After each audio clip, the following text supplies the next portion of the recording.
بسم الرحمن الرحیم الحمدللہ رب العالمین والصلاة والسلام علی اشرف الانبیاء والمرسلین وعلی آلہ وصحبہ ومن تبعہم بإحسان الی یوم الدین اما بعد۔ محترم حضرات و خواتین، اللہ تبارک و تعالیٰ کی توفیق سے اخلاق الحدیث کی یہ تیسری مجلس ہمارے ساتھ ہے۔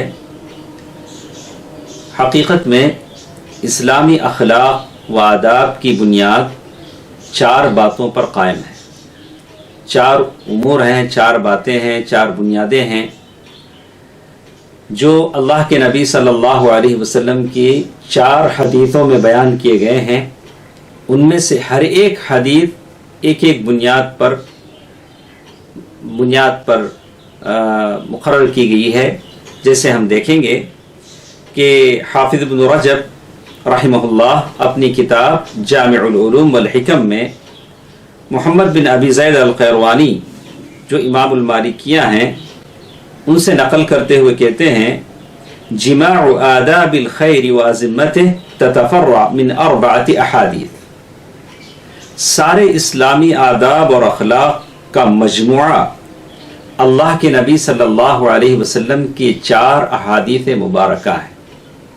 ان 4 حدیثوں کو انہوں نے نقل کرتے ہوئے کہا، پہلی حدیث اللہ کے رسول صلی اللہ علیہ وسلم کا یہ فرمان ہے، من کان یؤمن باللہ والیوم الآخر فلیقل خیرا او لیصمت۔ جو شخص اللہ پر اور یوم آخرت پر ایمان رکھتا ہے بولے تو اچھی بات بولے یا خاموش رہے۔ یہ پہلی حدیث ہے۔ دوسری حدیث، من حسن اسلام المرء ترکہ ما لا یعنی۔ انسان کے اسلام کی خوبی یہ ہے کہ وہ اس کام کو چھوڑ دے جو بے فائدہ ہے، اس میں اس کا کوئی فائدہ نہیں ہے۔ یہ انسان کے اسلام کی خوبی ہے۔ تیسری حدیث اللہ کے نبی صلی اللہ علیہ وسلم کی وہ لمبی حدیث جس میں اختصار کے ساتھ اللہ کے نبی صلی اللہ علیہ وسلم نے وہ آدمی جس نے کہا کہ مجھے نصیحت کریں، اللہ کے نبی صلی اللہ علیہ وسلم نے فرمایا لا تغضب، غصہ مت ہو۔ یہ تیسری حدیث ہے۔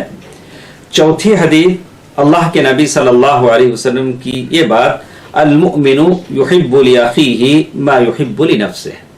مومن اپنے بھائی کے لیے وہی پسند کرتا ہے جو اپنے لیے پسند کرتا ہے۔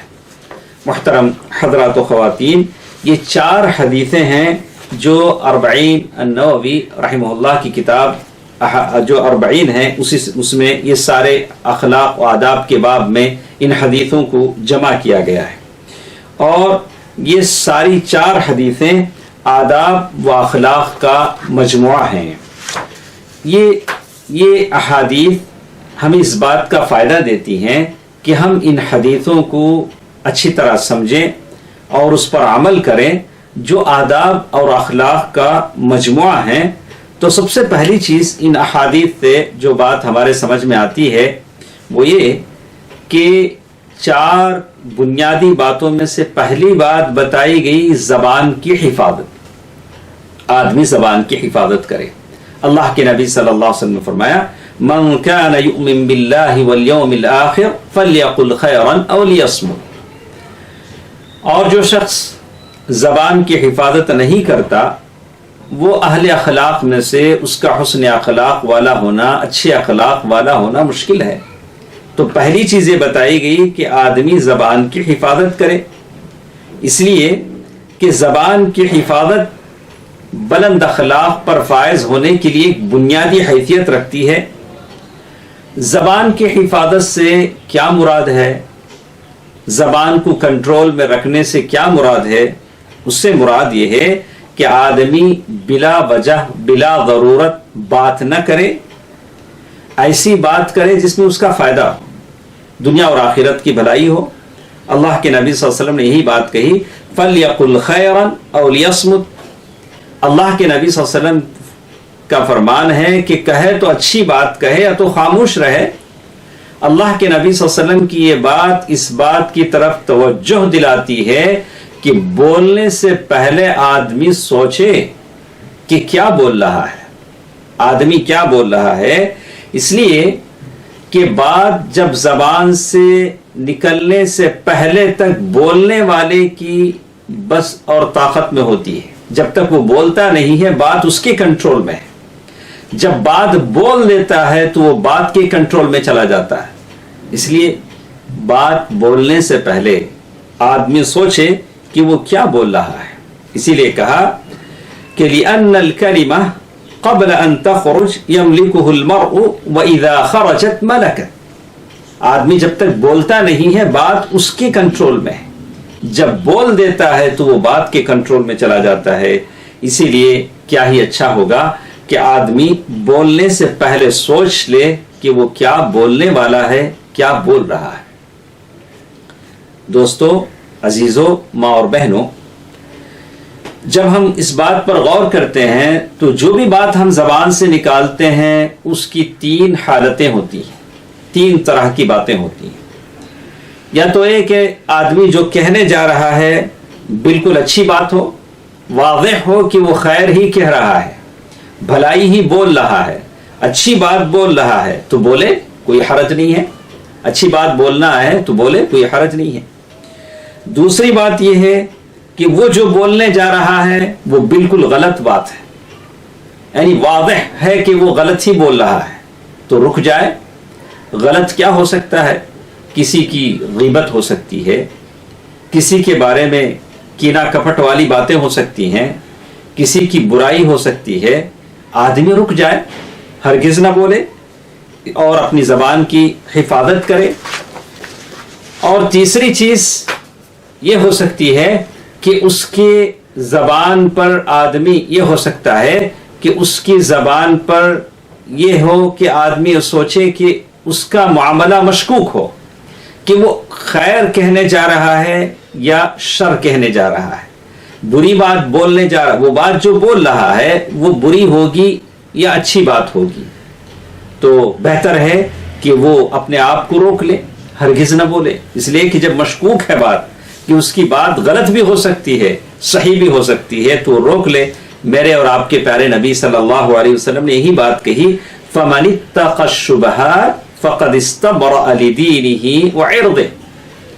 جو شخص مشکوک چیزوں سے بچ جائے, الحلال بین والحرام بین, حلال واضح ہے, حرام واضح ہے, بیچ میں کچھ چیزیں ہوتی ہیں جو مشکوک ہوتی ہیں, حلال ہے کہ حرام ہے. ایسا تو نہیں ہوگا کہ ہم کہیں گے کہ مکروہ ہے, نہیں, بالکل یا تو حلال ہے یا تو حرام ہے. آدمی اس بات سے رک جائے, اور جیسے اللہ کے نبی صلی اللہ علیہ وسلم فرمایا, جو شبہ کی چیزوں سے بچ جائے اس نے اپنے دین اور آبرو کو بچا لیا. جو شبہ کی چیزوں سے بچ جائے اس نے اپنے دین اور آبرو کو بچا لیا. اور اللہ کے نبی صلی اللہ علیہ وسلم نے فرمایا, دع ما یریبک الی ما لا یریبک. اللہ کے نبی صلی اللہ علیہ وسلم فرماتے ہیں, جو چیز تم کو شک میں ڈال دے اسے چھوڑ دو, اور اس چیز کی طرف جھک جاؤ, میلان رکھو, اختیار کرو جو تم کو شک میں نہ ڈالے. اس چیز کو اختیار کرو. بہتر ہے کہ جو چیز شک میں ڈال دے اسے چھوڑ دے. تو معلوم یہ ہوتا ہے کہ اخلاق کی بنیادی باتوں میں سے پہلی بات یہ ہے کہ آدمی زبان کی حفاظت کرے. اللہ اللہ, بڑا مشکل کام ہے, بڑا مشکل کام ہے, لیکن اللہ تبارک و تعالیٰ جسے توفیق دے دے, زبان کی حفاظت کرے اور بات وہی کرے جو خیر کی ہو, اور اس خیر شر سے رک جائے. اللہ تبارک و تعالیٰ نے ہی بات کہی, یا ایھا الذین آمنوا اتقوا اللہ وقولوا قولا سدیدا. اے ایمان والو, اللہ سے ڈرو اور بالکل ٹھیک ٹھیک بات کرو, راست گفتگو کرو, غلط بات نہ کرو. اللہ کے نبی صلی اللہ علیہ وسلم نے حضرت معاذ بن جبل رضی اللہ عنہ کو نصیحت کرتے ہوئے کہا, بڑی لمبی حدیث ہے, کہا ثقلت کا امک یا معاذ. یہ لفظ ہے جو کہا جاتا ہے عربی زبان میں, کہا کہ ثقلت کا امک یا معاذ, هل يكب الناس في النار على وجوههم او على مناخرهم الا حصائد السنتهم. یعنی لوگ بس اسی زبان کی وجہ سے الٹے منہ جہنم کی طرف ڈھکیلے جاتے ہیں, اسی زبان کی کمائی کی وجہ سے, اسی زبان کی غلطی کی وجہ سے.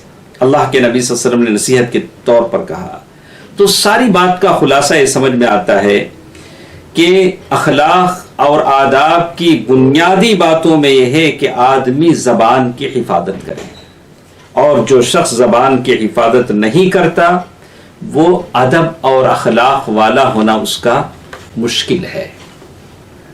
ایک دوسرا رکن جس کے بارے میں ہم سنیں گے، آداب اور اخلاق کی ایک دوسری بنیاد جس کے بارے میں کہا کہ میں اور آپ فضول بیکار کی باتوں سے دور رہیں۔ بیکار وہ چیزیں جس میں نہ دنیا کا فائدہ ہے نہ آخرت کا فائدہ ہے، ان سے دور رہیں۔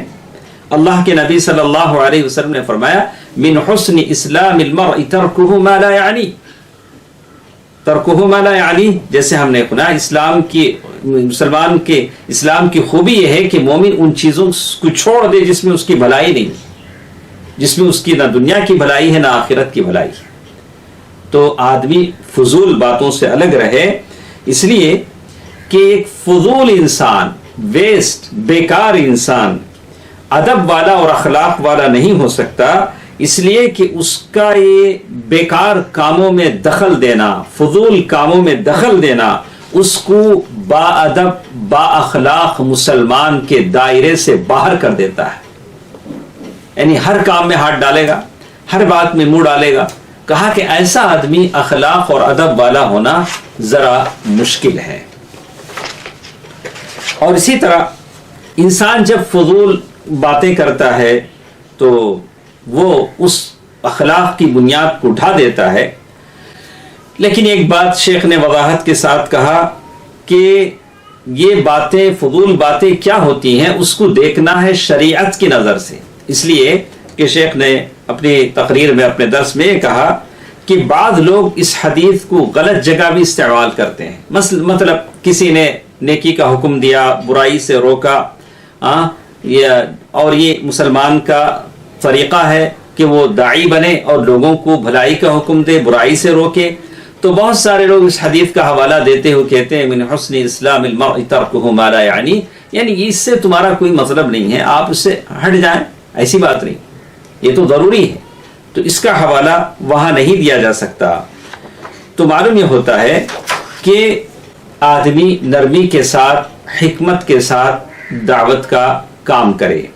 اور ایک تیسری چیز جو اخلاق کی بنیاد تسلیم کی جاتی ہے، پہلی چیز ہم نے سنا کہ آدمی زبان کی حفاظت کرے، دوسری چیز جس میں بتایا گیا اخلاق و آداب کی بنیادوں کے طور پر آدمی بیکار کاموں میں، بیکار باتوں میں اپنے آپ کو نہ لگائے، آدمی دور رہے۔ تیسری چیز جس کے بارے میں کہا گیا کہ آدمی جذبات کی رو میں بہہ نہ جائے، جیسے عدم الانسیاق مع انفعالات النفس وبخاصۃ الغضب، انسان کی ایک کیفیت غصے کی ہوتی ہے جس میں آدمی بے قابو ہو جاتا ہے، کیا بول رہا ہے، کیا کر رہا ہے وہ جان نہیں پاتا ہے۔ ایسے غصے کی حالت میں آدمی جذبات کی رو میں بہہ نہ جائے، اور جب غصہ آئے تو نہ زبان سے کچھ بولے نہ کچھ کرے۔ یہ بلند اخلاق پر فائز ہونے کی ایک بہت بڑی بنیاد ہے۔ جیسے کہا گیا کہ اللہ کے نبی صلی اللہ علیہ وسلم کی حدیث اس سلسلے میں ہیں کہ اللہ کے نبی صلی اللہ علیہ وسلم نے، یعنی اس سے پہلے یہ بتایا کہ آدمی جب غصے کی حالت میں آ جائے تو وہ اگر کھڑا ہو تو بیٹھ جائے، اور غصہ کم ہوتا ہے تو اچھی بات ہے، نہیں کم ہوتا ہے تو لیٹ جائے۔ اللہ کے نبی صلی اللہ علیہ وسلم نے کہا کہ غصے کی حالت میں آدمی کوئی بھی بات بولتا ہے، کوئی بھی کام کرتا ہے تو بالکل وہ اس کے کنٹرول سے باہر ہوتا ہے، وہ جان نہیں پاتا کہ وہ کیا بول رہا ہے اور وہ کیا کر رہا ہے۔ اسی لیے کہتے ہیں غصے کی مذمت میں الغضب اولہ جنون وآخرہ ندامہ، غصہ کا پہلا حصہ پاگل پن کس سے ہوتا ہے، اور غصے کا انجام ندامت اور شرمندگی ہوتی ہے۔ غصہ اتر جانے کے بعد، غصہ ختم ہونے کے بعد آدمی سوچتا ہے کہ اے کاش میں نے ایسا نہ کیا ہوتا۔ اللہ کے نبی صلی اللہ علیہ وسلم نے اسی لیے فرمایا جب کوئی غصے میں آ جائے تو کھڑا ہو تو بیٹھ جائے، اور بیٹھنے کے بعد غصہ ختم ہوتا ہے تو اچھی بات ہے، نہیں ختم ہوتا ہے تو آدمی لیٹ جائے۔ اللہ کے نبی صلی اللہ علیہ وسلم نے یہ بات کہی ہے۔ تو معلوم ہوتا ہے کہ غصے کے وقت آدمی اپنے آپ کو کنٹرول میں رکھے، اور بہت ساری اس سلسلے میں حدیثیں آئی ہیں، اور خاص کر وہ صحابی جنہوں نے کہا فَتَأَمَّلْتُ ذَلِكَ فَوَجَدْتُ أَنَّ الْغَضَبَ جِمَاعُ الشَّرِّ، کہا کہ غصہ ساری برائیوں کی جڑ ہے، یعنی غصے سے ایسے سارے حالات پیدا ہوتے ہیں جس میں انسان جذبات کے رو میں بہہ جاتا ہے۔ چوتھی چیز اسلامی اخلاق اور آداب کے باب میں بنیاد تصور کی جاتی ہے، وہ یہ ہے سلامت الصدر۔ سلامت الصدر، آدمی کے سینے میں کسی کے خلاف کوئی کینہ، کپٹ، بغض، حسد، عداوت ہرگز نہ ہو۔ اللہ کے نبی صلی اللہ علیہ وسلم نے ہی بات بتائی کہ لا یؤمن احدکم حتی یحب لاخیہ ما یحب لنفسہ، کوئی آدمی اس وقت تک مومن نہیں ہو سکتا جب تک کہ وہ دوسروں کے لیے وہی چیز پسند کرے جو اپنے لیے پسند کرتا ہے۔ تو محترم حضرات و خواتین، یہ چیز، یہ حدیث ہمیں سکھاتی ہے کہ ہم اسلامی اخلاق اور آداب کے معاملے میں ہم اپنے دل کو پاک صاف رکھیں، اور ہمارے دل میں نہ کینہ ہو، کپٹ ہو، بغض ہو، حسد ہو، نہ کسی کے خلاف کوئی دشمنی ہو، اس لیے کہ جب تک دل ان بیماریوں سے پاک نہیں ہوتا، جب تک حقیقت میں وہ صحیح اخلاق سے، آداب سے متصف نہیں ہوتا۔ اللہ تبارک و تعالی نے سورۃ الحشر آیت نمبر 10 میں ہی بات کہی کہ مومن دعا کرتے ہیں وَلَا تَجْعَلْ فِي قُلُوبِنَا غِلًّا لِلَّذِينَ آمَنُوا رَبَّنَا إِنَّكَ رَءُوفٌ رَحِيمٌ، تو کہیں گے کہ اے اللہ، ایمان والوں کے تعلق سے ہمارے دلوں میں کسی طرح کی کوئی دشمنی کو نہ رکھ۔ اللہ تبارک و تعالیٰ سے دعا فرماتے ہیں۔ تو معلوم یہ ہوا کہ جب تک دل اندر سے دوسرے مومنوں کے لیے صاف نہیں ہوگا، صحیح معنی میں وہ صحیح اخلاق پر، حسن اخلاق پر فائز نہیں ہوگا۔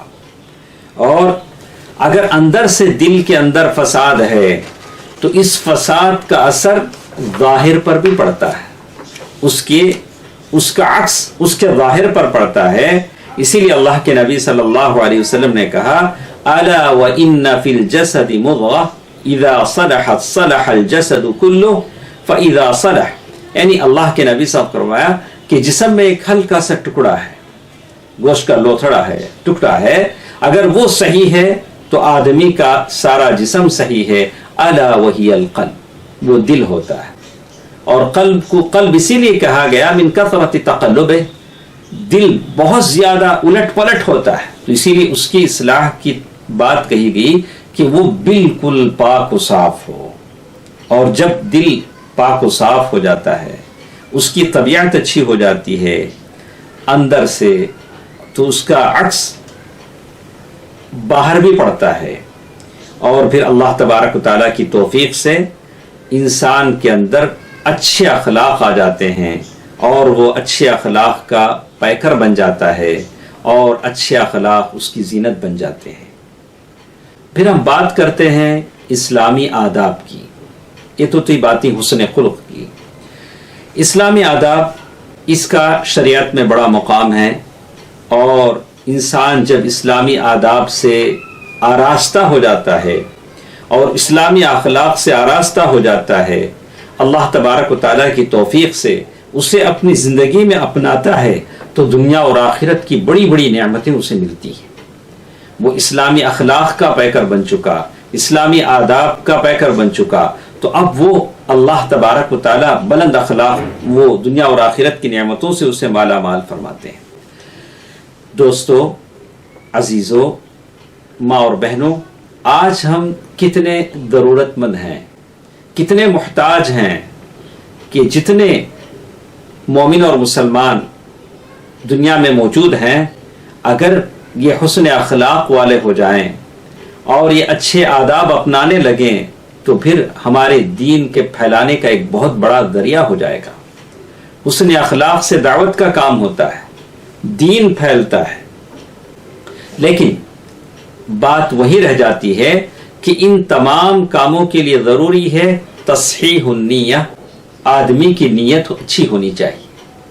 میں کیوں اچھے اخلاق اختیار کروں, میں کیوں ایک باادب مسلمان بنوں, اس کی نیت اچھی ہونی چاہیے. اور نیت یہ ہونی چاہیے کہ میں اس کے ذریعے سے اپنی اصلاح کر لوں.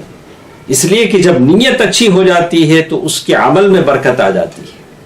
نیت جب اچھی ہو جاتی ہے تو اس کے عمل میں برکت آ جاتی ہے.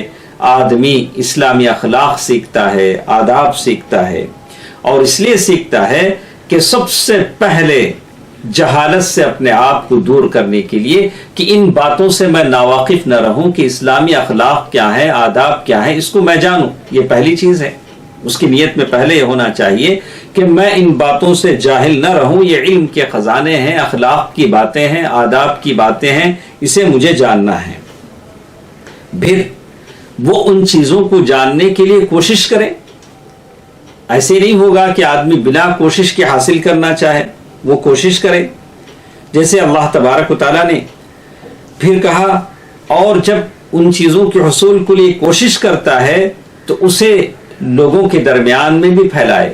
اللہ تبارک و تعالیٰ نے سورۃ العنکبوت آیت نمبر 69 میں کہا, والذین جاہدوا فینا لنہدینہم سبلنا, اور جو لوگ ہماری راہ میں کوشش کرتے ہیں ہم ان کے لیے راستہ بتاتے ہیں. اللہ کے رسول صلی اللہ علیہ وسلم نے ارشاد فرمایا, انما العلم بالتعلم وانما الحلم بالتحلم ومن يتحرى الخير يعطه ومن يتوقى الشر يوقه.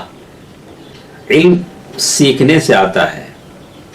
آدمی علم سیکھے, اس کے لیے کوشش کرے, اور یہ ساری چیزیں آدمی کے اندر بردباری کی صفت, خیر کو تلاش کرنے کی صفت, برائی سے بچنے کی توفیق اللہ تبارک و تعالیٰ کے ہدایت سے ملتی ہے. اللہ تبارک و تعالیٰ ہدایت دیں, توفیق دیں, اللہ تبارک و تعالیٰ کی مدد اور نصرت ساتھ ہو, تب جا کر علم بھی حاصل ہوتا ہے, بلند اخلاق بھی ملتے ہیں, آداب کی دولت سے بھی آداب بھی آدمی کی زندگی میں آتے ہیں, آدمی باادب بن جاتا ہے. اللہ کے رسول صلی اللہ علیہ وسلم نے معاذ بن جبل رضی اللہ تعالی عنہ سے فرمایا, واللہ انی لأحبک,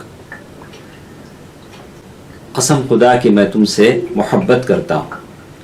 معاذ بن جبل رضی اللہ تعالی عنہ نے فرمایا, بأبی انت و امی واللہ انی لأحبک, میرے ماں باپ آپ پر فدا ہوں, میں بھی آپ سے قسم خدا کی محبت کرتا ہوں.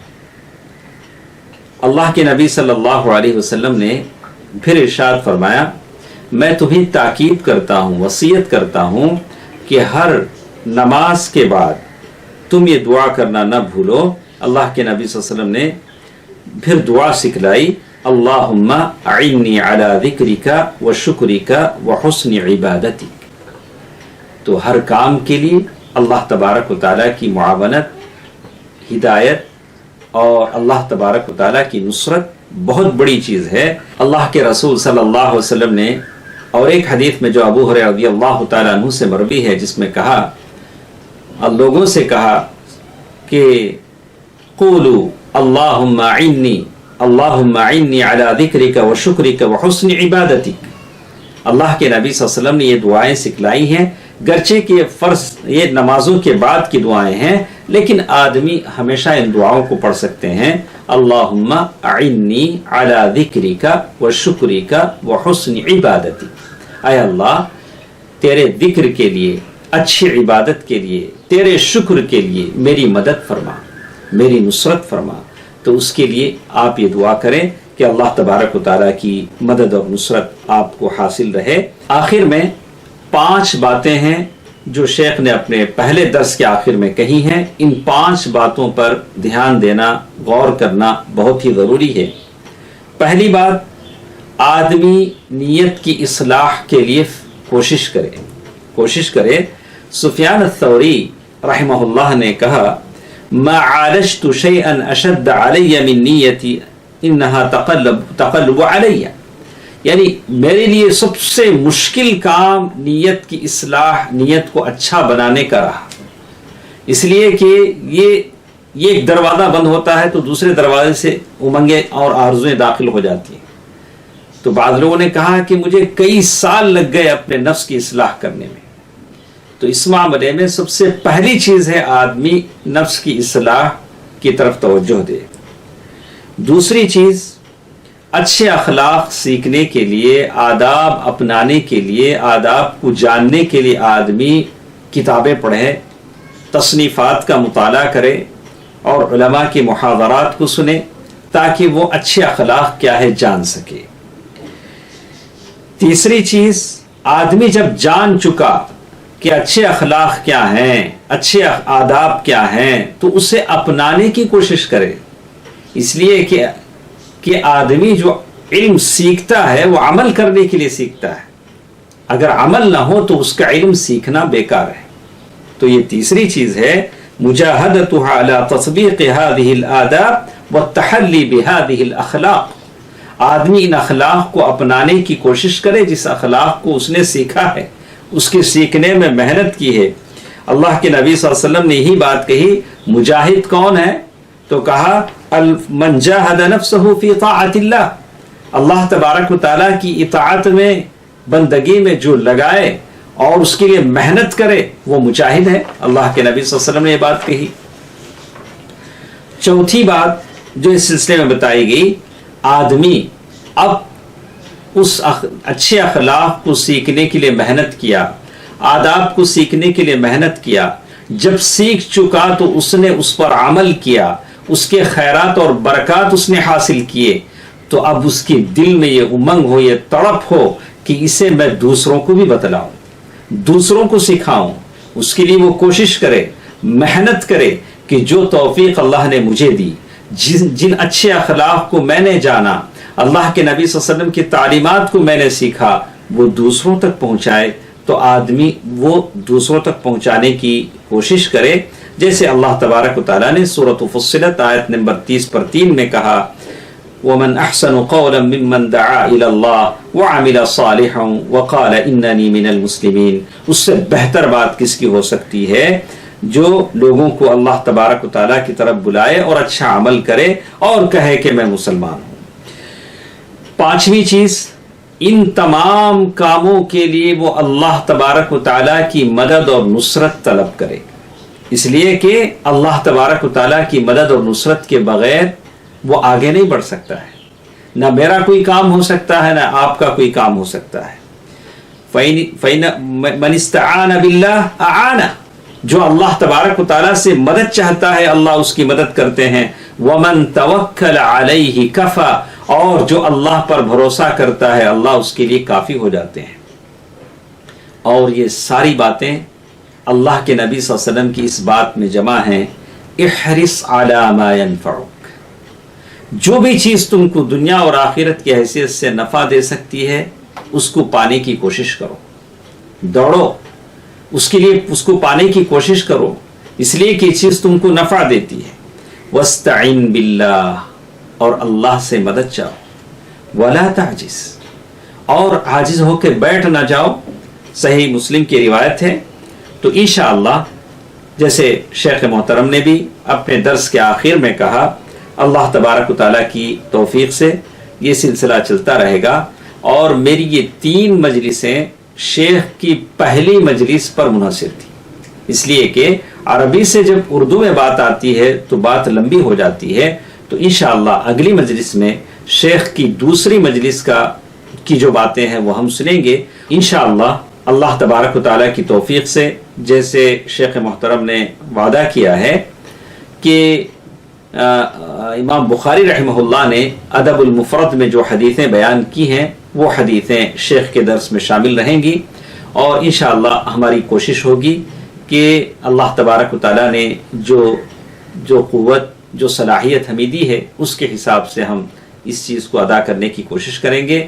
اللہ تبارک و تعالیٰ سے ہم توفیق طلب کریں گے کہ یہ کام بالکل صحیح ہو اور اس معیار پر ہو جس پر اللہ اور اس کے رسول جس کو پسند کرتے ہیں. اللہ تبارک و تعالیٰ مجھے اور آپ کو اخلاص عطا فرمائے. آمین.